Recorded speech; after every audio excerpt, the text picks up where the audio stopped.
한번 따라합니다. 그리스도인의 정체성.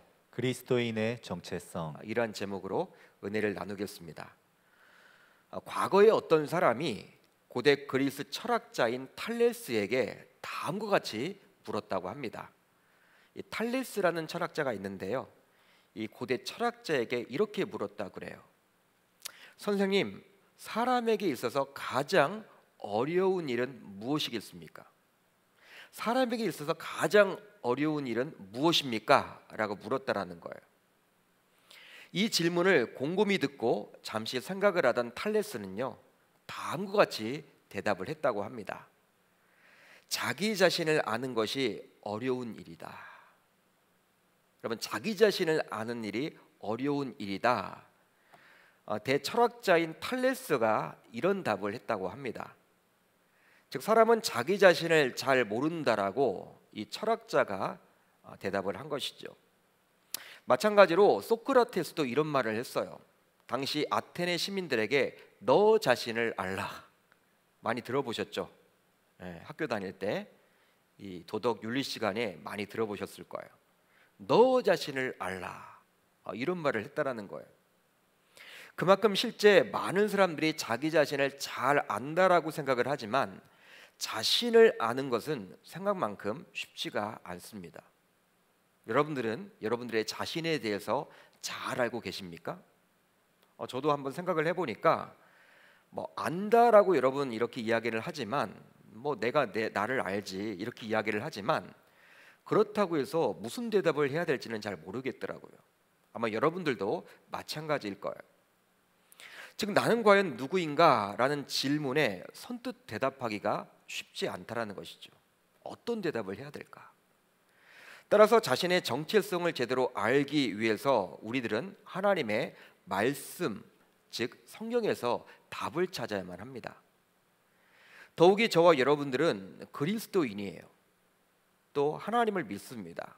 예수 그리스도를 하나님으로 믿는 신자들입니다. 그러기에 그리스도인은 과연 어떠한 사람인가? 이러한 그리스도인의 정체성에 대해서 질문할 수 있어야만 하고 그 질문에 대한 답을 내릴 수 있어야 하는 거예요. 근데 역시 그 질문에 대한 답은 성경을 통해서 찾아야만 하겠죠. 우리의 생각을 말하는 것이 아니라 여러분, 성경 말씀을 통해서 과연 그리스도인이 누구인가? 그리스도인의 정체성은 과연 무엇이라고 말을 할 수 있을까? 성경을 통해서 답을 살펴봐야만 합니다. 극동방송 이사장으로 섬기고 계신 김정한 목사님의 책에 나와 있는 내용인데요, 제가 이 예화를 이렇게 보게 되었어요.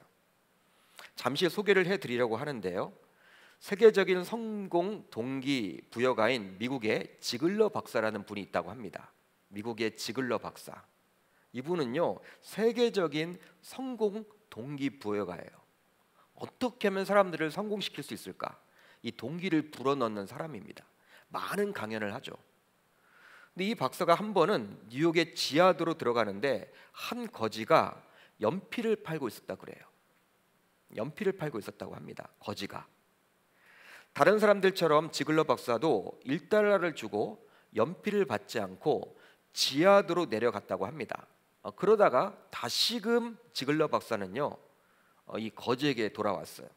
거지에게 돌아와서 방금 전 내가 $1를 줬으니까 연필 한 자루를 달라, 이렇게 요구를 했습니다. 그러면서 거지에게 다음과 같이 말을 했다 그래요. 여보시오, 내가 방금 전 $1를 주었으니까 나에게 연필 한 자루를 주면 좋겠다. 당신은 이 연필을 주게 되면 이제 거지가 아니다. 거지가 아니라고 이야기를 한 거예요. 당신은 이제 사업가다. 나에게 이 연필을 판 거 아니냐. 이제 거지가 아니다. 사업가다, 사업가. 이렇게 여러분 이야기를 했다라는 거예요. 지나치면서. 이 한마디를 듣고 거지는요 가만히 생각을 해봤다고 합니다. 이게 무슨 말인가? 이게 무슨 뜻이지? 여러분 생각을 해본 거예요. 그래, 마다 난 거지가 아니다. 길거리에서 돈 $1를 받고 연필 한 자루를 파는 사업가다. 이런 여러분 생각을 갖게 된 거예요. 그 순간부터 그 거지의 자아상은 달라졌을 뿐만 아니라 새로운 꿈과 용기를 얻게 되었다고 합니다. 그리고 자신의 운명과 환경을 바꾸어 놓는 말을 늘 자기 마음속에 되새겼다 그래요. 그 지글러 박사를 만났을 때 굉장히 큰 충격을 받았겠죠. 여러분, 거지로서 그냥 연필 한 자루를 그냥 뭐 가져가든 않든 1달러를 받는 게 여러분 목적이었는데 1달러를 이제 그게 아니라는 것이죠. 아, 나는 사업가야. 힘들 때마다 그 생각을 계속 하게 되었다라는 거예요. 나는 거지가 아니야. 연필을 파는 사업가야. 힘들 때마다 이 말을 여러분 되새겼다 그러는 거예요. 이런 생각의 변화를 겪은 거지는 훗날에 큰 성공한 비즈니스맨이 되어서 지글러 박사를 찾아와서 다음과 같이 고백을 했다고 합니다. 박사님은 저를 향하여 당신은 더 이상 거지가 아니라 사업가입니다 라고 하셨습니다. 나는 늘 거지의 자아상을 가지고 살았는데 박사님의 말 한마디가 나의 인생을 이렇게 바꾸어 놓았습니다. 이런 사람으로 바꾸어 놓았습니다. 이렇게 성공했습니다. 이렇게 여러분 고백을 했다라는 거예요. 나는 거지다라는 정체성을 가지고 살아갔던 그는 지글러 박사를 만난 이후로 나는 사업가다라는 정체성을 갖게 되었으며, 그렇게 되자 그의 인생이 완전히 바뀌어지게 되었다라는 이야기예요. 여러분, 이 이야기를 좀 들어보시니까 좀 어떻습니까? 그만큼 자신이 누구인지를 아는 것은요 굉장히 중요하죠. 굉장히 중요해요. 이 거지는요 자신이 지금까지 거지인 줄 알았어요. 거지인 줄. 실제적으로 다른 사람들은 다 거지 취급을 하니까. 근데 지글러 박사가 그냥 말 한마디 여러분 건넨 거죠. 뭐 오랫동안 여러분 뭐 말을 했겠습니까? 설득을 했겠습니까? 당신이 나에게 이제 이 연필을 주었으니까 내가 1달러를 주었고 당신은 사업가야. 거지가 아니야. 여러분, 그 거지의 자아상에서 이제 사업가의 자아상으로 바뀌어지게 된 거예요. 특별히 하나님을 믿는 신자는 세상 불신자들과는 분명히 다른 정체성을 가지고 살아가야만 하겠죠. 저와 여러분들은요 다른 사람들이잖아요. 분명히 다릅니다. 그렇게 될 때 비록 세상에 내놓을 것도 없고 자랑할 것은 없겠지만 하나님의 자녀로서 세상에 대해 자격지심에서 벗어나 하루하루 긍정적으로 살아가게 되는 거예요. 그러니까 저와 여러분들, 난 하나님의 자녀다라는 정체성, 이것이 굉장히 중요한 것이죠. 자, 이제 오늘 본문 19장 1절을 보면요 이렇게 나오죠. 우리 19장 1절을 같이 읽어봅니다. 시작. 이스라엘 자손이 애굽 땅을 떠난 지 3개월이 되던 날 그들이 시내 광야에 이르니라. 아멘. 그들이 시내 광야에 이르니라. 이제 이스라엘 백성들은 출애굽을 하게 된 지 3개월이 흘렀습니다. 3개월이 흘렀고 시내 광야 앞에 이르게 되었어요. 3개월 여러분 달려온 거죠. 즉 지난 400년간 애굽에서 노예 생활을 해왔던 이스라엘 백성들이 이제 자유인의 몸이 된 거예요.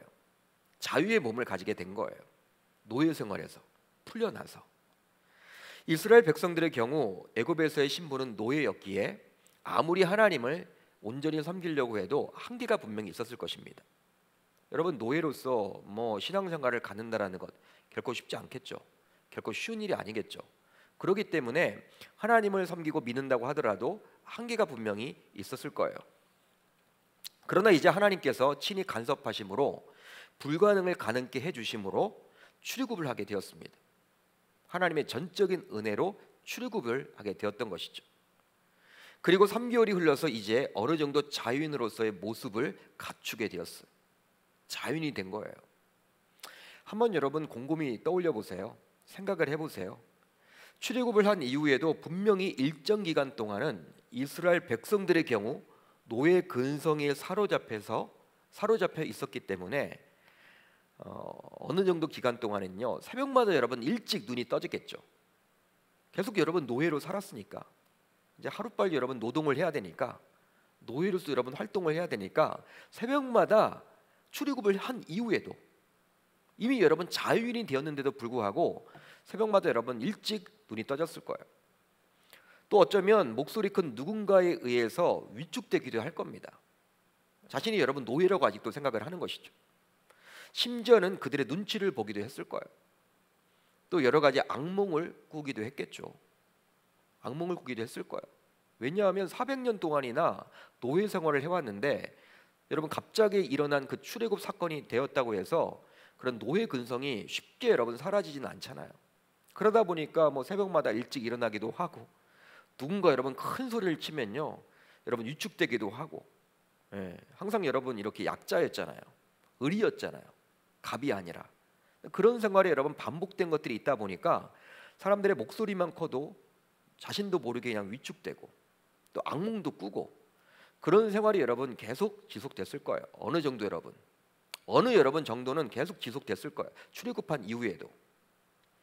그러기에 이 3개월 정도가 흘렀다라는 것은 이제 그런 노예 근성에서 조금이나마 벗어나서 자유인으로서 본격적으로 살아갈 채비를 갖추게 되었다라는 의미입니다. 다른 의미가 아니겠죠.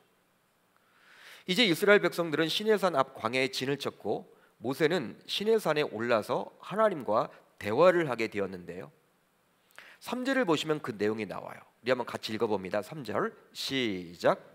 모세가 하나님 앞에 올라가니 여호와께서 산에서 그를 불러 말씀하시되 너는 이같이 야곱의 집에 말하고 이스라엘 자손들에게 말하라. 아멘.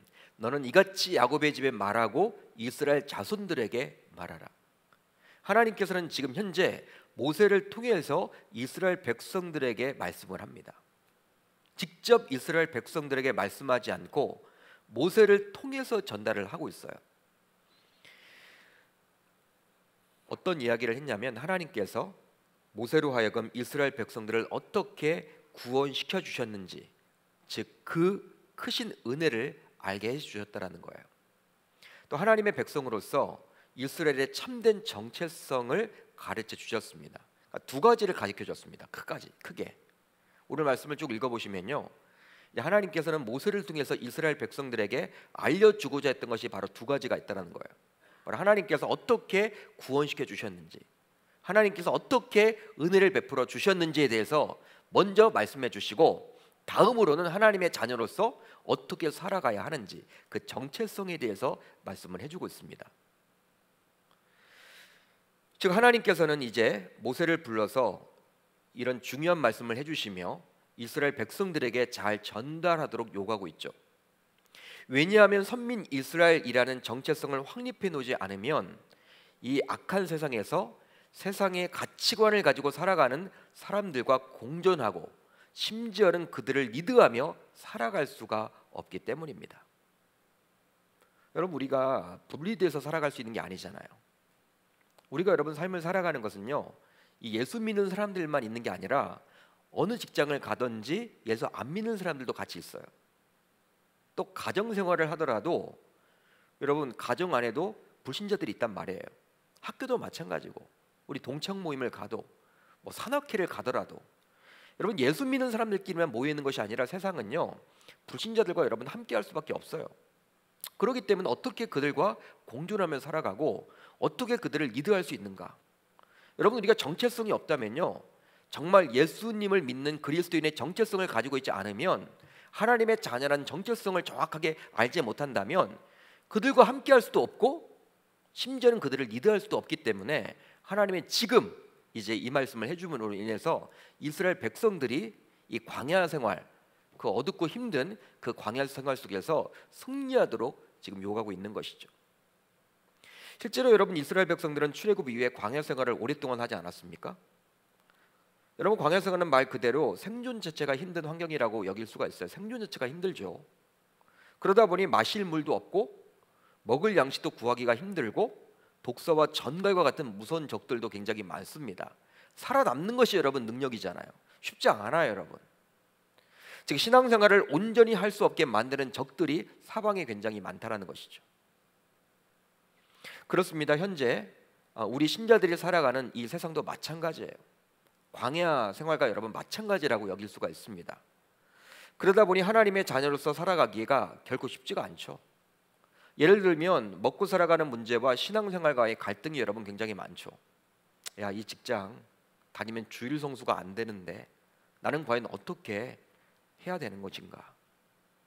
여러분 어떻게 합니까? 주일 성수가 안 되는데 그냥 여러분 다녀야 됩니까? 참 여러분 답하기가 곤란하죠. 또 먹고 살아가는 문제가 굉장히 중요하잖아요. 요즘에 여러분 취업하기가 얼마나 여러분 어렵습니까?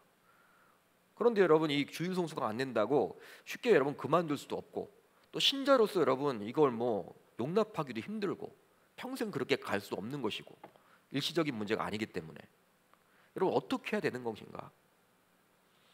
또 여러분 신앙생활을 하기에 겪게 되는 많은 손해들이 있죠. 이 세상은 진짜 있습니다, 여러분. 승진이 안 될 수도 있고요.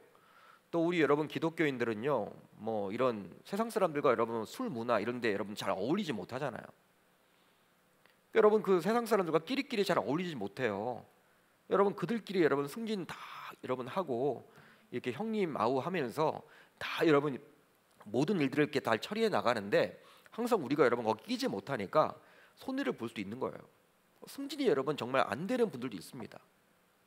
또 가정에서도 예수 믿는다는 것 때문에 아버님에게서 유산을 받지 못한 분들도 있어요.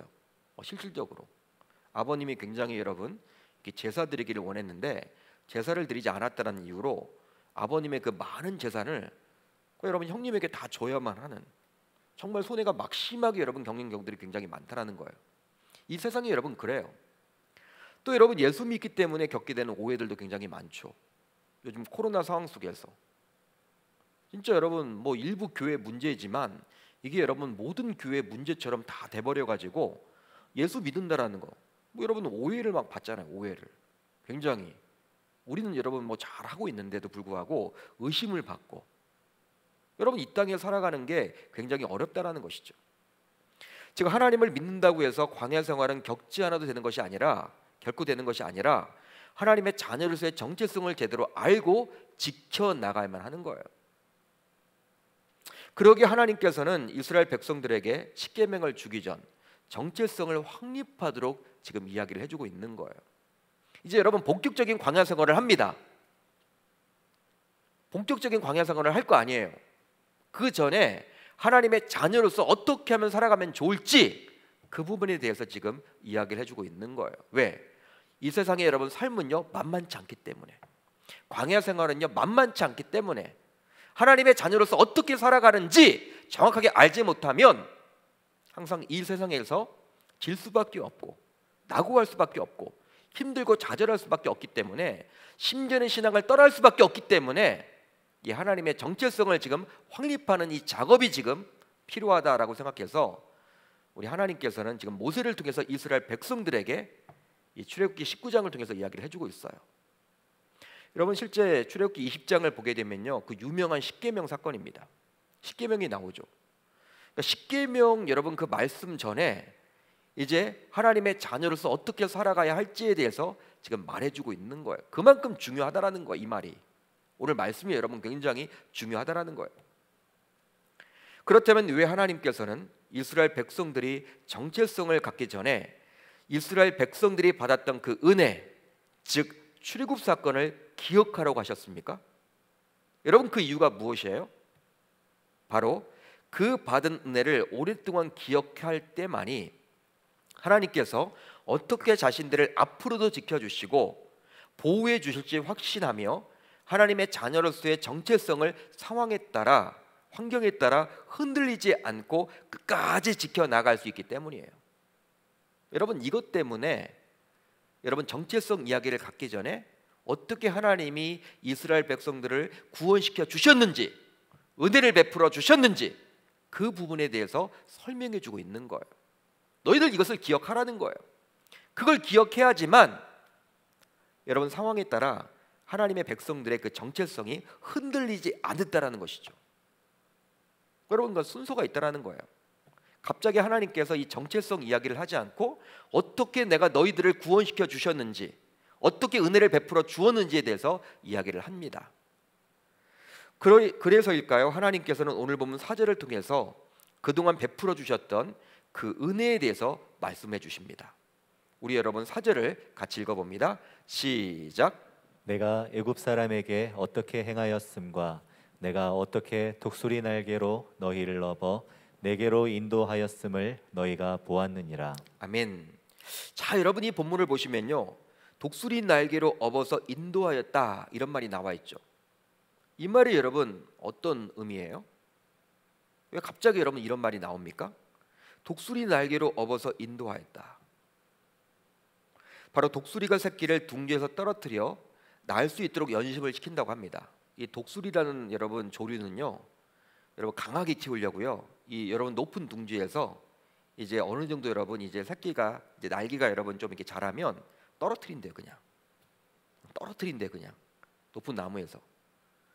그렇게 있다가 새끼가 잘 날지 못해서 땅에 떨어질 위험에 처하게 되면 어미 독수리가 급 강화를 해가지고 새끼를 얻게 된다라는 거예요. 여러분 그런 일들을 반복한다라는 거예요. 그러니까 여러분 새끼는요 떨어지지 않으려고 막 여러분 날개짓을 할 거 아니에요. 살으려고. 여러분 그러다가 이제 독수리가 여러분 날게 된다라는 거예요. 이와 같은 방식으로 하나님께서 출애굽한 이스라엘 백성들을 지난 3개월 동안의 광야 생활에서 지켜셨다라는 것이죠. 지키셨다라는 거예요. 출애굽 이후 이 3개월 동안도 광야 생활을 하지 않았습니까? 여러분 출애굽 이후에 바로 적부학교율이 흐르는 바로 가나안 땅에 바로 입성한 것이 아니라 이 광야 생활을 했단 말이에요. 이 광야 생활. 근데 그 광야 생활 동안도 지켜주셨다라는 거예요. 하나님이 독수리가 그 새끼를 보호하듯이. 그렇습니다. 광야 생활을 어느 누가 원할까요? 원하는 사람은 아무도 없어요. 어느 누가 자신의 삶에서 광야 생활과 같은 고난을 기대하겠습니까? 아무도 없다라는 것이죠. 그렇지만 그런 광야 생활과 같은 고난을 통해서 우리들은 보다 성장하고 성숙할 수 있기에 하나님께서 그런 광야 생활로 종종 우리들을 내몰 때가 있습니다. 여러분 내몰 때가 있다라는 거예요. 하나님 앞에. 하나님의 일부러 여러분 광야 생활을 통해서 우리들이 성장하고 성숙하도록 내몰 때가 있다라는 거예요. 마치 하나님이 이스라엘 백성들을 그렇게 뺑뺑이 시켰듯이. 그러나 분명한 것은 그런 광야 생활에서도 하나님께서는 자신의 자녀들을 그냥 고아처럼 내버려 두지 않고 어미 독수리가 새끼를 보호하듯이 안보해 주십니다.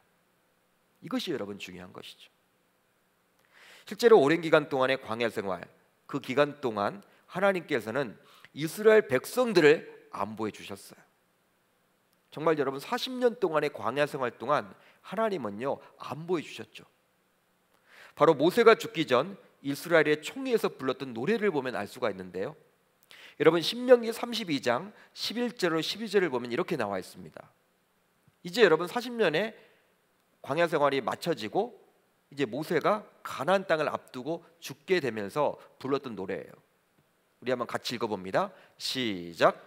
마치 독수리가 자기의 보금자리를 어지럽게 하며 자기의 새끼 위에 너풀거리며 그의 날개를 펴서 새끼를 받으며 그의 날개 위에 그것을 엎는 것 같이 여호와께서 홀로 그를 인도하셨고 그와 함께한 다른 신이 없었도다. 아멘.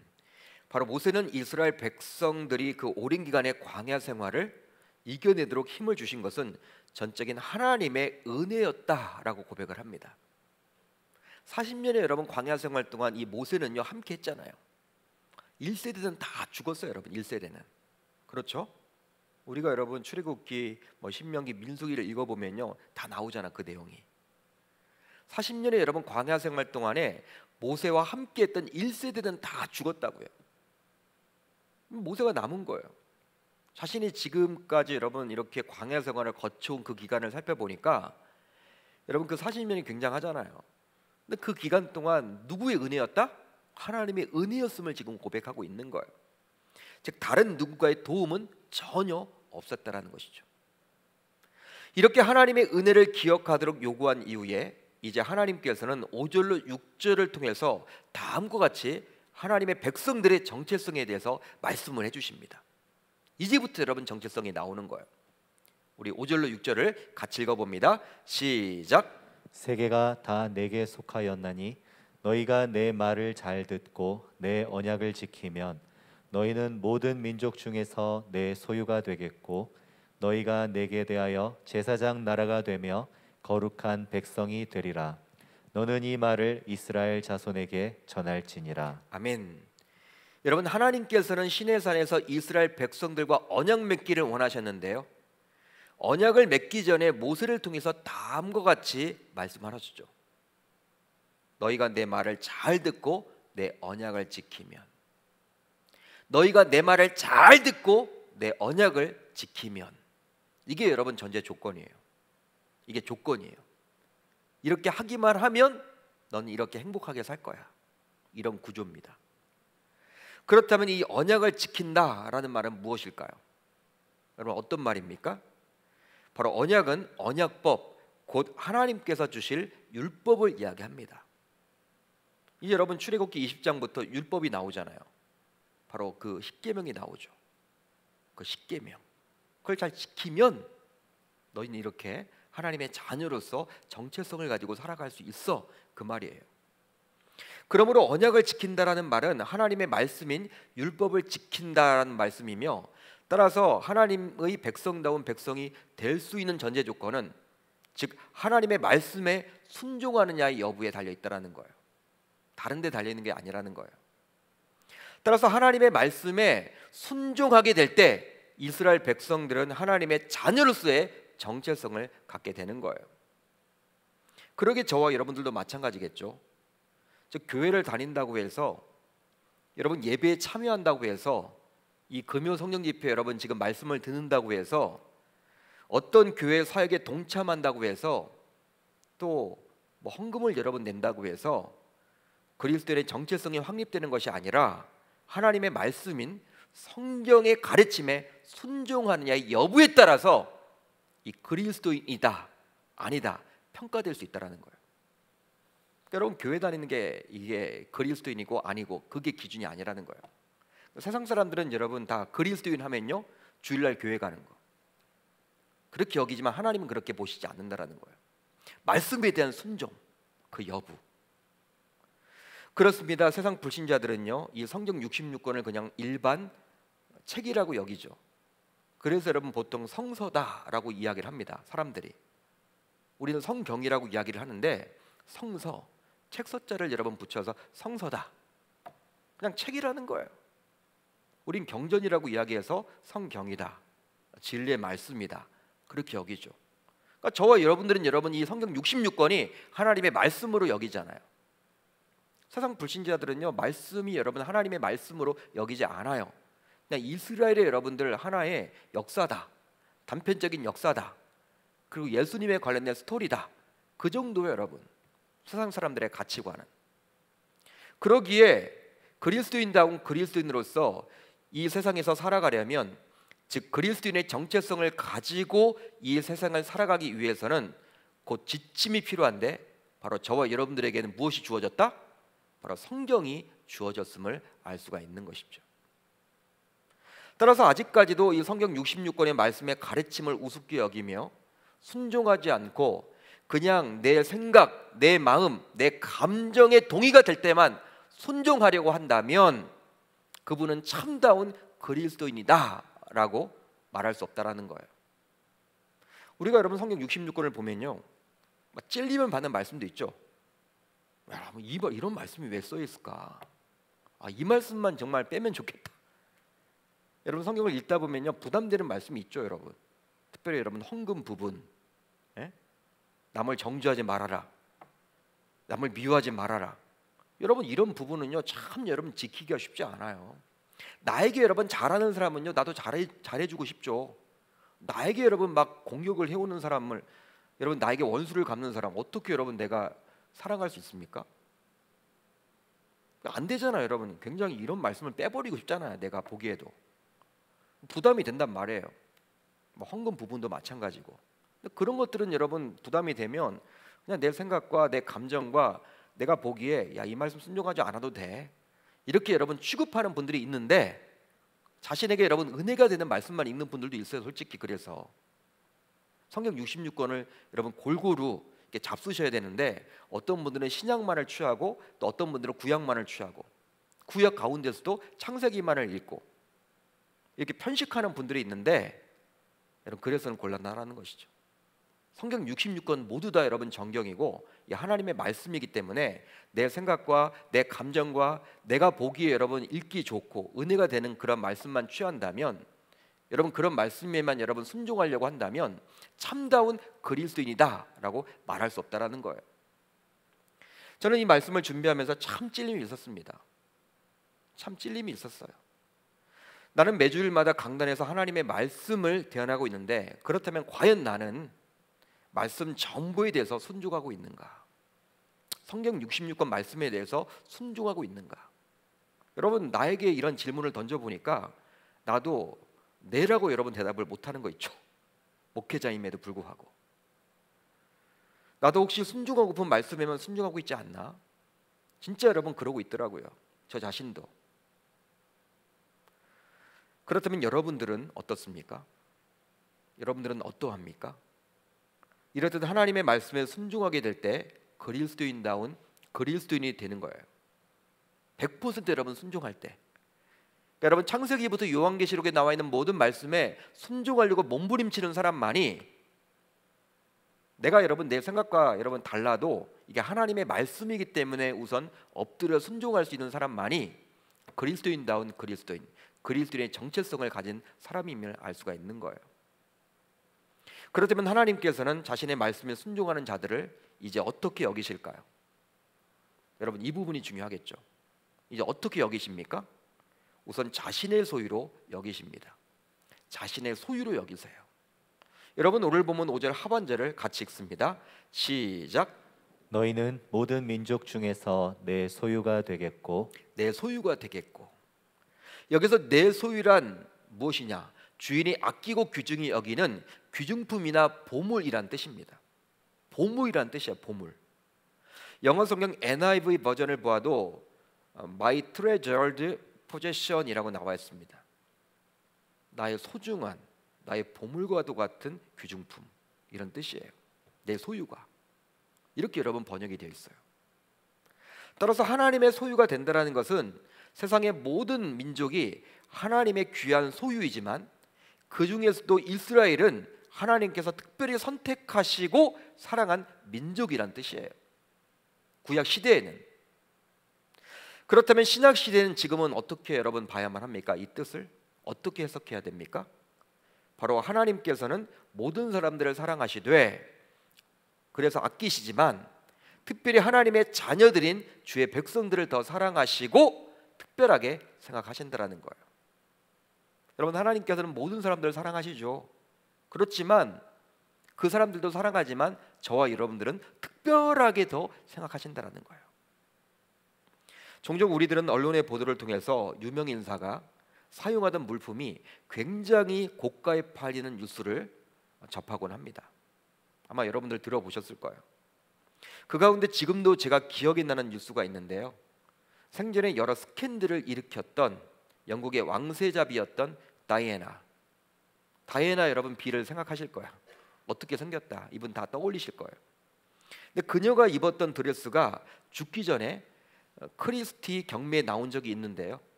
그녀가 여러분 이렇게 죽기 전에 그녀가 평소에 입었던 이 드레스가 여러분 얼마에 팔린 줄 아세요? 무려 20만 불에 팔렸대요. 20만 불. 전혀 놀라지도 않으세요. 하나로 계산을 하면요, 드레스 하나에 무려 2억 4천만 원. 어떤 드레스인지 여러분 참 궁금해하더라고요. 제가 인터넷 여러분 뒤져봤는데 나와 있진 않더라고요. 야, 대체 뭐가 여러분 무슨 천으로 만들었길래 2억 4천만 원짜리 드레스를 그렇게 팔렸을까? 굉장히 비싸게 팔렸죠, 여러분. 유명 인사기 때문에 그렇게 한 거예요. 그런데 이런 유명 인사와는 비교할 수 없는 우주 만물의 창조주이시며 지금도 이 세상을 친히 다스리시는 창조주 여호와 하나님의 소유가 된다고 하니 여러분, 저와 여러분들은 얼마나 흥분되는 일입니까? 따라서 저와 여러분들이 참다운 그리스도인이 되기만 한다면 바로 우리 주님의 소유임을 이 시간 반드시 기억할 수 있기를 바랍니다. 여러분, 얼마나 좋은 일이에요. 하나님의 소유라고 이야기를 해주시잖아요. 여러분, 소유라는 것은요, 책임까지도 여러분 져짓는 거예요. 그냥 여러분 그분의 소유면요, 그분이 책임지는 거예요. 우리는 맡기기만 하는 거예요. 여러분, 그 창조주가 여러분 우리를 책임져 주신다는데, 우리가 이 땅에서 여러분 어떤 어려움을 만날지언정, 어떤 광야 생활에서 위기를 만날지언정, 어떤 위기든지 어떤 어려움이든지 극복할 수가 있게 되는 것이죠. 다음으로 이제 제사장 나라로 여기십니다. 제사장 나라로 여기세요. 여러분, 오늘 보면 6절 상반절을 같이 읽습니다. 시작. 너희가 내게 대하여 제사장 나라가 되며. 아멘. 여러분, 제사장 나라가 되며, 그렇다면 제사장 나라라는 말은 다른 나라들에 대해서 어떤 역할을 하는 나라가 된다는 말입니까? 여러분, 여러 나라들이 있잖아요. 근데 그런 나라들에게 어떤 영향을 끼친다라는 말입니까? 이것이 바로 이스라엘이 다른 나라들로 하여금 하나님을 알게 하여 구원받게 하는 제사장이 되고 그들을 영적으로 다스리는 왕같이 됨을 뜻하는 거예요. 영향을 끼친다라는 것이죠. 영적인 영향을 이렇게 좌지우지하게 된다라는 거예요. 실제로 구약의 율법을 보게 되면요, 제사장은 자신이 손들고 하겠다고 해서 아무나 할 수 있는 것이 아니었습니다. 제비를 뽑았던 것이 아니에요, 여러분. 투표를 냈던 것이 아니에요. 여러분, 이 제사장은 누가 여러분 하라고 했습니까? 오직 하나님께서 아론의 지파에게 친히 택하여 주셨어요. 하고 싶다고 해서 여러분 할 수 있는 게 아니었어요. 그러기에 어떤 의미로 제사장은요, 하나님께서 친히 선택해 주신 것임을 알 수가 있는 것이죠. 지금과 같은 신약 시대에는 진정한 그리스도인으로서 영적인 영향력을 끼치게 된다는 의미입니다. 영적인 영향력, 즉 누군가에게 영적으로 영향을 끼치는 사람이 된다는 거예요. 여러분, 우리들의 경우 개인적으로 모두 신앙의 멘토가 다들 있을 거예요. 신앙의 멘토. 저는 개인적으로 기도하는 것이 우리 교회 내에서 신앙의 멘토와 멘티가 많이 생기면 좋겠다. 영적으로 여러분 영향을 받는 것이죠. 야, 그 장로님 너무나 좋아. 나는 그 장로님에게 이렇게 사사를 받은 것처럼 느껴져. 그 장로님만 바라보면 정말 청년들이 여러분 그런 소망을 가져야 될 거 아니에요. 야, 이런 권사님만 바라보면 나도 그래서 권사가 되고 싶어. 대단해. 너무 좋아. 야, 기도도 열심히 하시고 항상 울 줄 아시고 베풀 줄 아시고 항상 이렇게 잘 섬기시고 헌신하시고 눈물을 아끼지 않으시고 나를 위해서 기도해 주시고 나도 그래서 그런 권사님처럼 되고 싶어. 여러분, 누구나 다 우리는 멘토가 있잖아요. 영적인 멘토. 즉 홀로 신앙생활을 하는 분들은 아무도 없습니다. 즉 누군가에 의해서 영적인 성장이 일어났다면 그 누군가는 바로 영적 멘토임을 알 수가 있는 거예요. 저의 경우에도 지금까지 제가 부교역자로 거쳐왔던 담임 목사님들이 영적 멘토인 것 같아요. 물론 여러분 그분들이 다 완벽했던 분들은 아닙니다. 그렇지만 여러분 보려고 보면요, 한 가지씩은 여러분 다 장점들이 있었어요. 한 가지씩은 여러분 다 장점들을 가지고 있었어요. 다 배웠어요, 저는. 그분들의 여러분 부정적인 면도 있지만 긍정적인 면들이 더 많았어요. 또 여러분 일부 장로님들을 통해서도 배운 점이 굉장히 많았습니다. 교회를 사랑하고 교회를 아끼고 교회를 위해 기도할 줄 아는 그런 장로님들, 교회가 가장 힘들 때 여러분 교회를 지켰던 그런 장로님들. 물론 그분들 모두 완벽했던 분들이 아니었지만 그래도 한 가지 이상씩은 여러분 다 제가 그분들에게 배웠기에 감히 신앙의 멘토라고 말할 수 있는 것이죠. 완벽한 사람이 어디 있겠습니까? 여러분, 이렇게 누군가에게 영적인 영향을 끼친다는 것은 굉장히 의미가 있고 보람찬 일이라 할 수 있겠죠. 그런데 하나님께서 저와 여러분들에게 그런 역할을 감당하도록 해주시겠다라고 약속해 주십니다. 여러분, 따라서 저와 여러분들이 참다운 그리스도인이라면 바로 우리 주님께서 친히 세워주시는 제사장 나라로서 영적 영향력을 끼치는 자들임을 반드시 기억해야 할 줄 믿습니다. 이제 마지막으로 거룩한 백성으로 여기십니다. 거룩한 백성으로 우리 주님이 여겨주신다라는 거예요.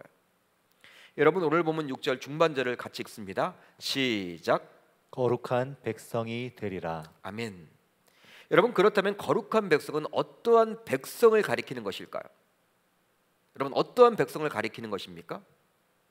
바로 다른 민족들과는 구별되는, 즉 택함 받는 백성으로서 오직 하나님만을 섬기며 그의 뜻을 수행하는 백성이 됨을 이야기해 주는 것이죠. 따라서 그리스도인은 자신이 아닌 예수 그리스도의 공로로 이루어지고 거룩해진 존재이기에 성도라 불리우는 거예요. 성도라 불리우는 것입니다. 그리스도인들은. 그러기에 성도라는 말은요, 거룩한 무리란 뜻이에요. 거룩한 무리다. 그러다 보니 캐톨릭에서는요, 교황이 친히 방문해서 누군가에게 붙여주는 성인 같은 뜻입니다. 캐톨릭에서는요, 이 성인이 여러분 될 수가 없죠.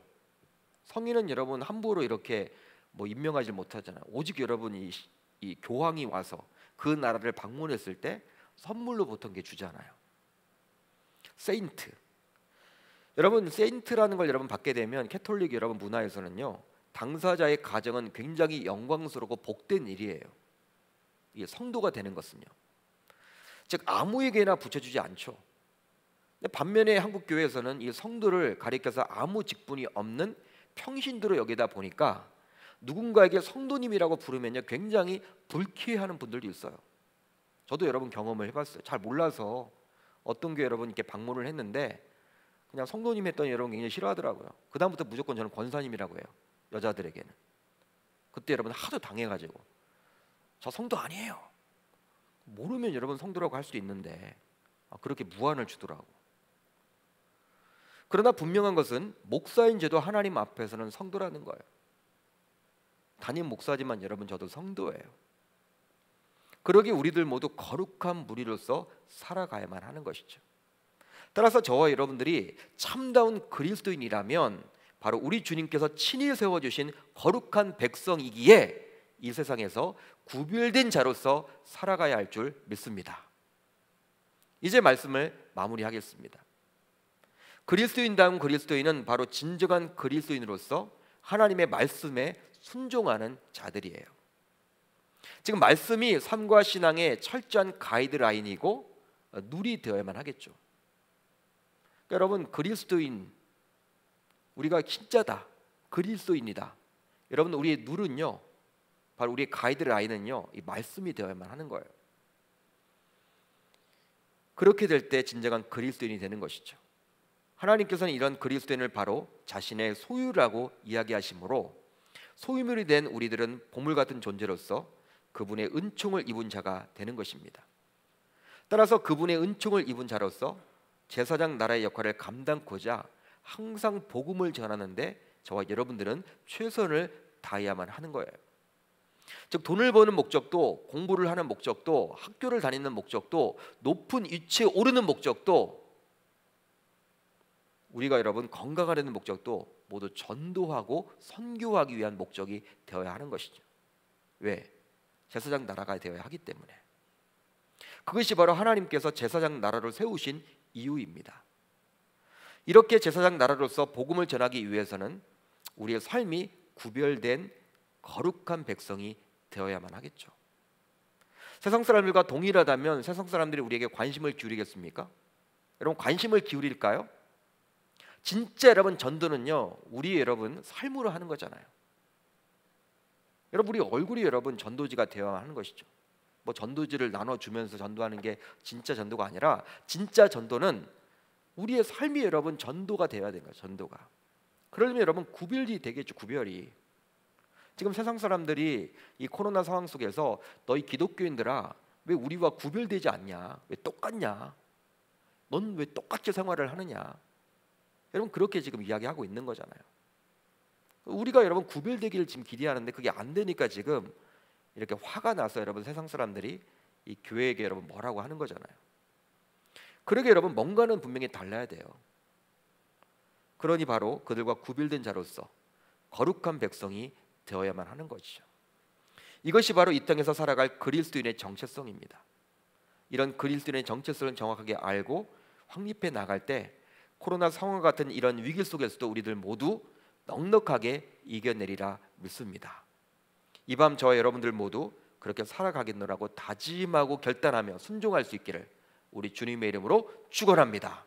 축원합니다.